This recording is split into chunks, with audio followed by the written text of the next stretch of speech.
Welcome to some of the things I seen on my trip up north. I'm your host, Twan John Noblet. I took the liberty of drawing a map. I left Birmingham, Alabama, and I went to Beaver Falls, Pennsylvania on my job. I am a crane and hoist inspector, and I was inspecting crane and hoist for these hydroelectric plants. These hydroelectric plants were built in the late 1800s to produce power for steel mills along the Ohio River and the Beaver River. Of course, these old structures have stood the test of time. If you notice, these are carvings made by ancient man in 1886 in the stone that lined the causeway. The causeways are still in action today, serving the same job that they served back in the late 1800s. And if you notice, the gearing and everything is still operational. It's amazing at the things that they built to stand the test of time and continue use. Also, there were trains everywhere in Pennsylvania. This is a maintenance of way train, and I almost had a wreck as I stumbled upon this old Conrail transfer caboose. I like to crap my pants, so I started snapping pictures like a Chinaman. This was as close as I could get to it, but I figured you would still enjoy seeing it because this is something that you just don't see every day. I saw many wonderful structures, such as this old bridge. This steel bridge was created back many years ago. I have no idea, but it's all a link chain construction. Yes, that's right, you heard me correctly. It is a truss system bridge suspended by a link chain. And in these photographs, I intend on showing you the size and the proportion of these links. Of course, I had to add these pictures just so you could hear my noise-making blowhard as I interpret what you are now seeing. Look at the size of those links. and the X-bracing and diagonals in this bridge, and it was crossing the Ohio River. And next we're coming up on another map that I took the liberty. As I traveled northward, I saw signals, old Pennsylvania signals that were on a line. I had no idea who actually was operating the line, but I decided on my way back down I would plan my route, take 79 south and get off just north of Lost Creek where these signals were located. And I decided there I would snap photographs, considering that one day these will too be gone. I was informed that this is a CSX co-hauling line, maybe 2 to 3 trips a day on this. Just west of these signals is a huge, probably a 1 mile long tunnel, I dare say. I could not get close enough to it to actually take photographs. But I did want to share this with you, as I thought you may see is as unique as I did. I was, they say in America, as happy as a fat baby in a candy store when I saw these, jolly if you will. And yes, here comes another map. Now this is showing my route in green from Lost Creek south on 25. This is an old through girder bridge that was located on the Lost Creek itself. That's right, I found Lost Creek. There it is in the photograph. But this line was abandoned by the C&O. And of course, as I traveled south, I snapped a few shots of the old rail bed, and I did draw another map as my route in green. The dotted red line is the abandoned line, if you will. And notice as I traveled southward, the incline that this route was taking for the railroad, just massively, almost straight up. We're coming up on a trestle. I was about to say tunnel. It was a trestle in these folks' backyard. I was simply amazed at the fact that no one has removed this, thank God, so I could take these pictures. I bet these folks thought I totally lost my mind as I slammed on my brakes and again started snapping like a madman. Notice the pedestals on the side of the trestle. I'm assuming those are safety pedestals where a man could get out of the way for oncoming trains and etc. But of course, we're going to have to move on southward on 25. Here comes the map. There it is. And I'm going to show you some photographs of an embankment, an old abandoned railroad embankment on the same line that the C&O abandoned. And coming up, I'm going to show you in the upper left-hand corner of this picture, along the left side of the road, there's a cut. And I could not get a picture of it because it was raining cats and dogs, but there was an electrical bungalow left in that cut, and I wanted a picture, but I just couldn't. Now, these photographs are still showing the locations of the cut and the embankment as you travel along 25 south, which is adjacent to 79 north and south, going into the town of McWhorter. Now, McWhorter was kind of unique as I passed under the bridge and took a right going to Jane Lou, I noticed this small railroad bridge that was actually crossing a small water causeway. I was amazed at the fact that I did not see it from Google Earth, but I still snapped a couple of pictures just to show my friends on YouTube.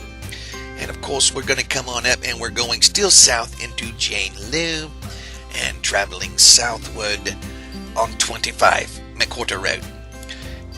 Another picture of the bridge. I don't know why I threw it in there, but hey, I figured you just can't get enough of this old bridge, can you? Coming up on some old concrete abutments as I travel southward. And Jane Lou is just beyond those concrete abutments south there, where it's called on the map Jane Lou Junction. That's right, Jane Lou Junction. Apparently there was a railroad there at one time, and Jane Lou was the name of the town, and there was a major junction. I'm assuming, and you know what assuming does, it'll make an ass out of you and me, but I'm assuming that this was a girder bridge and they removed the girders for the semi-trucks. Now, this is showing the end of the route at Jane Lou, where the bridge abutments are located. And these next pictures, this looks to me like an old Norfolk Western bridge, steel bridge that was over Highway 19. And as I passed at 85 miles an hour, I still snapped a couple of pictures of it because I just could not resist that juicy steel structure. I saw many buildings, though, that were fascinating. Old churches and then I kept driving on south to my next job here in Conyers, Georgia. That's right, Conyers, Georgia, where the Callaway Mills was located. Look at the size of those streets. Anyway, while I was at Callaway Mills, the gentleman there was telling me about an old locomotive that was located right there in the center of Conyers, Georgia, known as the Dinky. The Dinky's job was to connect the Callaway Mills to the Georgia Railroad there in Conyers. It was simply amazing, so I had to rush over and snap some pictures of this locomotive. And the whole time I was looking at this locomotive, I couldn't help but think of the many, many loads that this unit had dragged from one place to another. But you know how excited we get when we see a locomotive, whether it be idling, moving, or parked. It makes no difference, steam or diesel. We've got to get a picture. Notice the name on the side right there by the window. It's called the Dinky. The Dinky? What do you mean the Dinky? How could you say Dinky? You get run over by it, I bet you won't think it's a dinky anymore. It was simply amazing. But to look at this old girl, notice the rust all over her, and she's actually eat through in certain places. Such a waste of a beautiful piece of equipment, but yet she's there on display to help us all see exactly what the past held. I noticed that it had rust underneath the steam domes on the top.